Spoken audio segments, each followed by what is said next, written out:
Known for attracting tourists from across the globe, Odisha has been a traveller's paradise with an astute amalgamation of spirituality, religion, culture, art and nature. The bountiful coastline across various districts of the state command attention and give a glimpse of its ancient and medieval architecture. The mighty waterfall, the forest-clad blue hills of the Eastern Ghats and the Serpentine River truly make it scenic, serene and sublime. Armed with the modern amenities, the state boasts of well-connected road, rail and air links connecting the capital Bhubaneswar with the major cities of the country. However, a month back, this beautiful abode bore the brunt of nature's fury when one of the rarest of the rare cyclones barreled through coastal Odisha.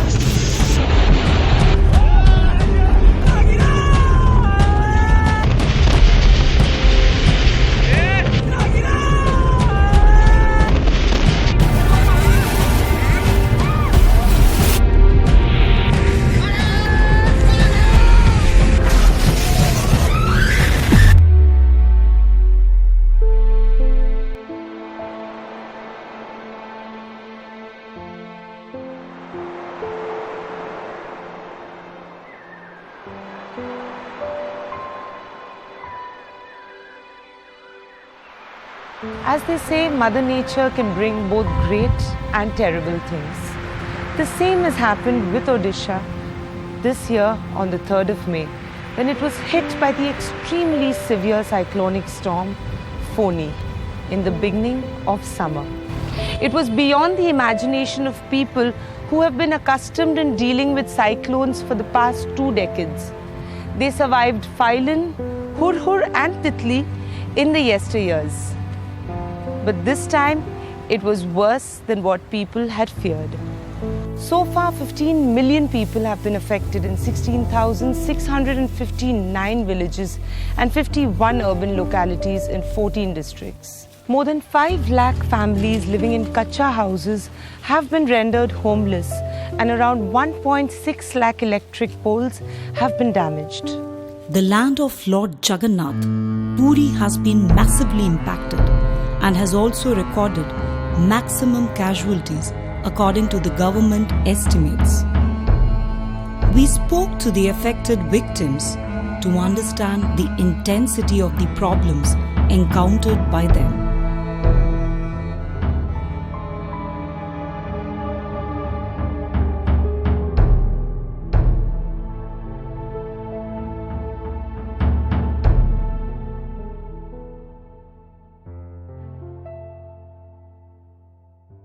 Not only the humans, even the fauna of the state has lost its abode in the horrific cyclone, and they are moving like nomads in search of their habitat along the coastline. These before and after images of several places in Odisha give a glimpse of the destruction caused by Fani.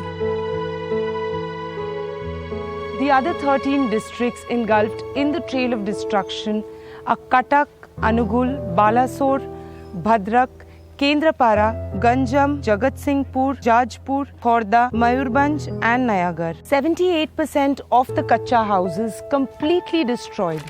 Malaria has affected 54 and 59% of the population respectively post-disaster. 84 lakh livestock affected.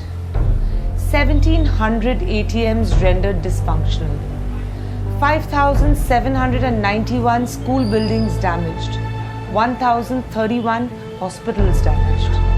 The highly proactive and advanced disaster response team of Odisha has managed to avert mass casualties in the region.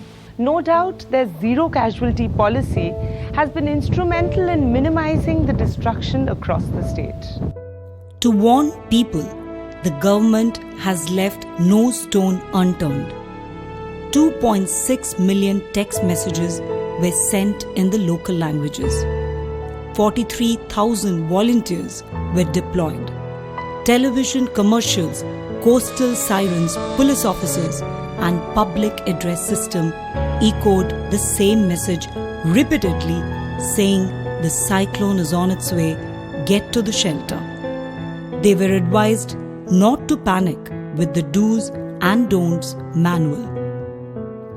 A record 1.2 million people, equal to the population of Mauritius, were evacuated in less than 48 hours, and almost 7,000 kitchens catering to 9,000 shelters were made functional overnight.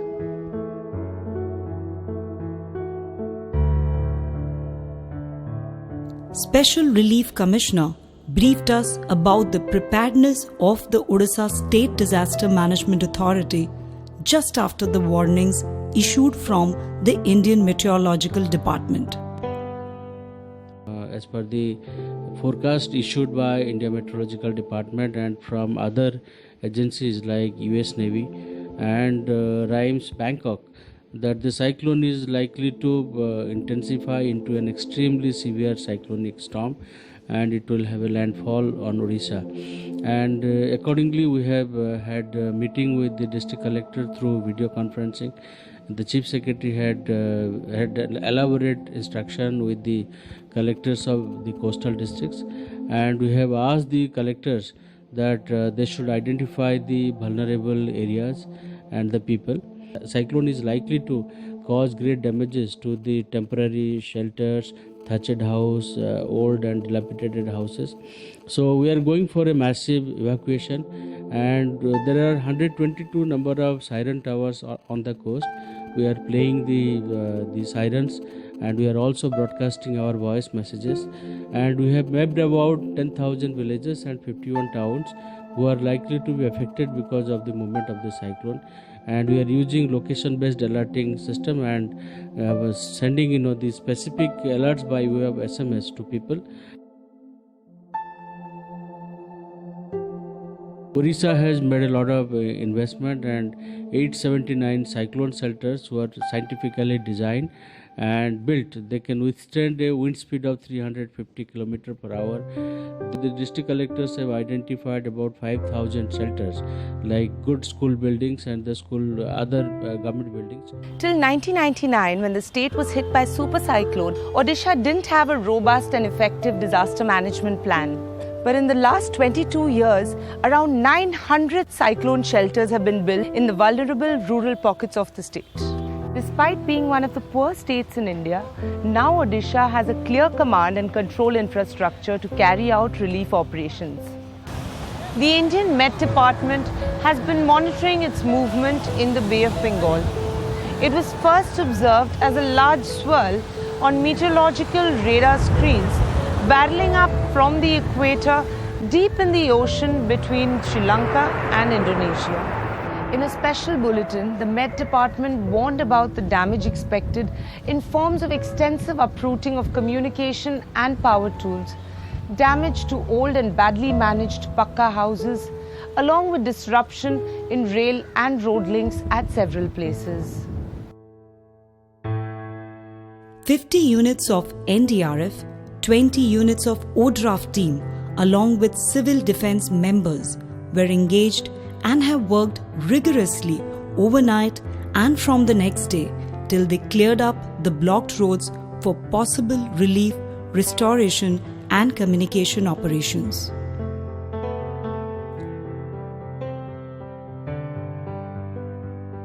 Odisha government officials, along with the Chief Minister, addressed the media and public about the efforts taken by the government post-Fani. It led to one of the biggest human evacuations in history. A record of 1.2 million people were evacuated in 24 hours. 3.2 lakhs from Ganjam and 1.3 lakh people from Puri. Almost 7,000 kitchens catering to 9,000 shelters were made functional overnight. This mammoth exercise involved more than 45,000 volunteers,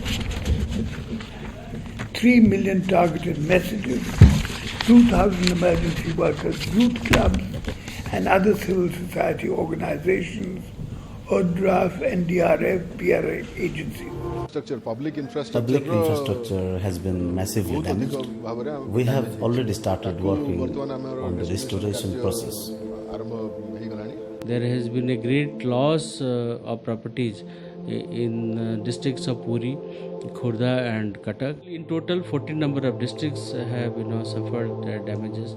More than 20,000 villages have been affected. 1.6 crores of population of Odisha have suffered because of the cyclone. About 1.88 lakh hectares of the cropped area. 500,000 houses have been very badly damaged. In fact, 5.56 lakh houses have either been severely or completely or partially damaged. The school buildings, the Anganwadi centers, a lot of public buildings and also have suffered very badly. Great loss of livestock, 2,650 large animals, about 3,600 small animals and about 53 lakh poultry birds lost in this cyclone. The energy restoration was a big challenge because the high transmission lines, 400 kV lines, 33 lines, the transformer, all they have been completely collapsed. They have all gone. We have got support from Government of India, various central public sector units like Power Grid, then your NTPC, the state governments of West Bengal, Bihar, Telangana, your Andhra Pradesh, Karnataka, Kerala, all these governments also have helped us and the process is being expedited. As the mercury soars in the state during the daytime, it has become an extremely Herculean task for the people to tolerate extreme hot and humid weather. In the districts of Puri, Khurda and Cuttack, the power infrastructure has suffered massively as over 1.56 lakh electric poles were uprooted. While the restoration work is still on, with 7,000 persons deployed on the ground, a lot of people still wait for the power to come. The energy consultants shared their views about coming up with an alternative solution in order to deal with electricity supply in such crisis. So what is the energy situation right now and how was it after the cyclone Fani, and what has been the progress so far to address the need? In fact, energy is now almost the basic need for the people. Change in technology and particularly adoption of decentralized energy can be a bigger solution for restoration of energy sources after any cyclone like situation. So having a solar power unit in one household is one of the example of being decentralized from the normal national grid. In order to fight the onslaught of the cyclone, local community groups, government agencies and volunteers have been consistently working together. The effective coordination of groups and the contribution of individuals in their own capacity has helped people in coming, picking up the pieces rattled in the gushing wind speed of 180 to 200 kilometers per hour. On the other hand, a bunch of professionals came up to help people when the city was grappling with lack of electricity and communication network. Most of the roads were blocked by uprooted trees. We saw many volunteers who are consistently replanting trees and restoring them in the capital and have distributed drinking water and dry food packets to the villages in Khurda and Puri district.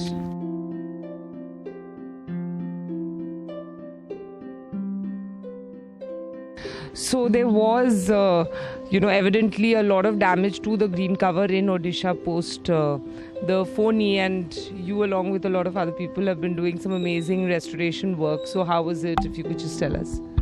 So when we started, life was totally disturbed in Bhubaneswar after Fani, and we saw our city, it was like half of the green cover was damaged, and 3 of us started the Green Army initiative, and after that around 120 people joined us. Tree lives 10 to 15 years, and to plantation is a whole different thing. To restore the trees which are already 5-10 years old, that is the biggest concern that was there post Fani, and we are happy that at least we managed to save 2,000 trees. The educational institutions and the housing sector are also revived by a group of individuals who are doing their bit in providing temporary relief to the victims of the cyclone. Ma'am, what has been the impact of the cyclone Fani on the educational institutions and the housing sector? Infrastructure has sustained so much of damage that the schools cannot function normally. So there is need to engage children in a safe and better place. Civil society organizations like Oxfam, CRS, Red Cross, everybody is planning for some kind of temporary and transitional shelters until the government comes up with a permanent housing plan. So government of Odisha has requested for 5 lakh permanent shelters from the central government. The focus is going to be building back better. Some of the voluntary organizations shared their future plans to combat the disaster. Ma'am, apart from relief and restoration, what are your future plans after the Fani in Odisha? We are planning along with IFRC, ICRC and especially our national headquarters for their livelihood, for their WAS program and for capacity building, because we don't know the nature, how severe it will in future. Water has been contaminated and the problem of drinking water persists. We saw some Samaritans quenching the thirst of the needy. Post the cyclone Fani, there was little to no water for people in Bhubaneswar and Cuttack. So how did you survive and how did you all manage in that situation with no drinking water?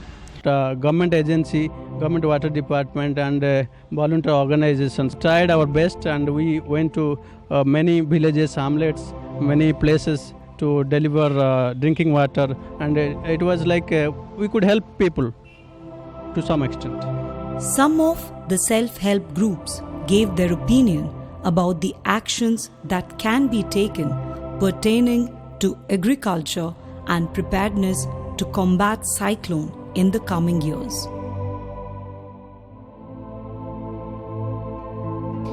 So what has been the impact of the cyclone Fani on the livelihood of the farmers and the agricultural sector, and of course water is an issue too?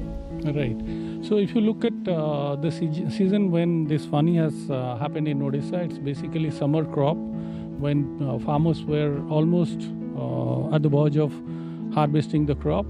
The government data talks about 1,53,000 hectares of agricultural land has been affected, which is huge. And as we know, more than 60% of household, rural household depends on agriculture crop. And apart from agriculture, that is paddy in Odisha, there is enormous damage to coconut plantation and other horticultural plants as well. And the situation is so bad that, farmers are left in a very debt situation. As we all know, every agricultural season starts with taking debt from the local money lender for the cultivation, and they are not in a position to repay it back because of the damage that has happened to agriculture sector. Livelihood is going to be a very chaotic situation. The drinking water sources are all contaminated. And many places, those piped water supply systems are, totally damaged. There is no power supply so far, so people in the rural area are not getting clean drinking water. Civil society volunteers from civil society organizations, they are going to villages, cleaning those water bodies. What is need to be done is that, this water systems needs to be risk informed. Because we live in a very cyclone prone area, and every year now, every alternative year we are facing a cyclone. So it's essential that all these infrastructures are made in a way that they can withstand any kind of disaster. How is the government and the CSOs working together to address the current problem, especially after, cyclone Fani? NGOs and the government, they are working together to address the current problems, including I mean, since there is a large-scale damage after Cyclone Fani and people are suffering a lot, and there are a lot of hues and cries in the field, and through our coordination we are able to identify the grassroots level issues, and we are working together along with government to address the current problem. The villagers themselves have built this nursery to develop several afforestation zones against the devastation of the green cover. According to the situation report of the State Emergency Operations Center on Fani, published on 4th June, the Honorable Chief Minister's package for gratuitous relief includes 50 kg of rice along with plastics and Rs 2,000 for the families covered under food security. However, there are still areas in Puri where the poor are awaiting aid and assistance. Eminent stalwarts from various walks of life have come forward to help Odisha deal with the mammoth task of restoration. They have contributed financially and have urged people of India to stand by Odisha in such a dire scenario. On the other hand, the central government has already released a sum of Rs 1,381 crores for the state. Cyclone आने से पहले 381 crore rupees release किया था ताकि तत्काल काम में आए। आज जो मेरी राज्य सरकार से बात हुई है, तत्काल उनकी रिक्वायरमेंट को ध्यान में रखते हुए 1000 करोड़ रुपीस 1000 करोड़ रुपीस और रिलीज किया जाएगा। दूसरा, भारत सरकार की टीम आएगी और पूरी नुकसान का असेसमेंट करेंगे और राज्य और केंद्र मिल करके उसमें भी भारत सरकार और क्या मदद कर सकती है, उसके विषय में भी मैंने उनको आश्वासन दिया है और उसके लिए भारत सरकार तुरंत टीम भेजेगी। पीएमओ की टीम मेरे साथ आई है, वो आज रुकेंगे, वो भी इस परिस्थिति में क्या क्या काम कर सकते हैं, वो भी इसको देखेंगे।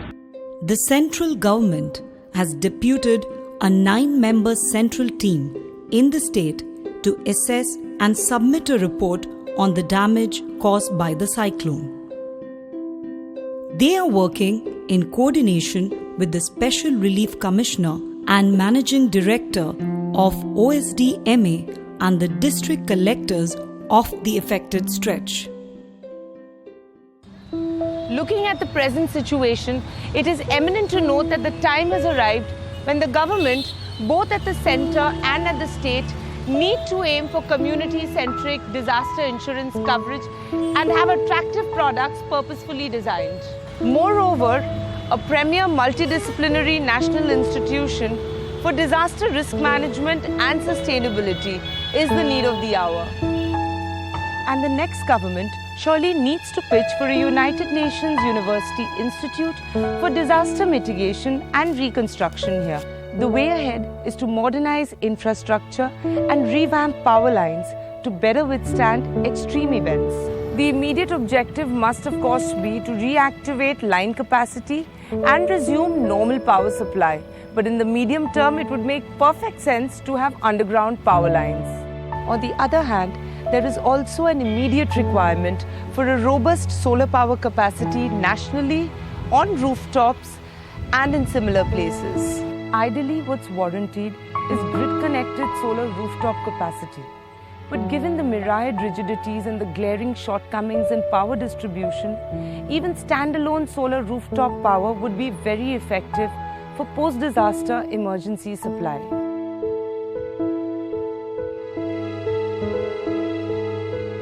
Fear is a reaction, whereas courage is a decision. And Odisha has decided to bounce back with its full vigor.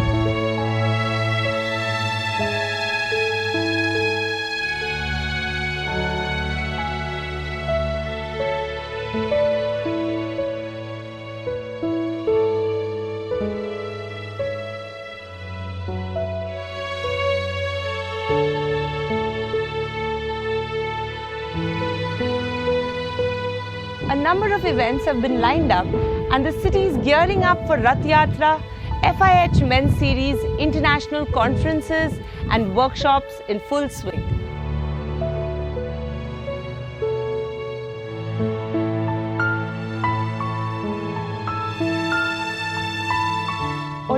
has been widely praised for its efforts, but now it has the equally challenging task of rebuilding homes, lives and infrastructure affected by the cyclone. Slowly but surely, the city is busy in reviving its glory of truly being India's best kept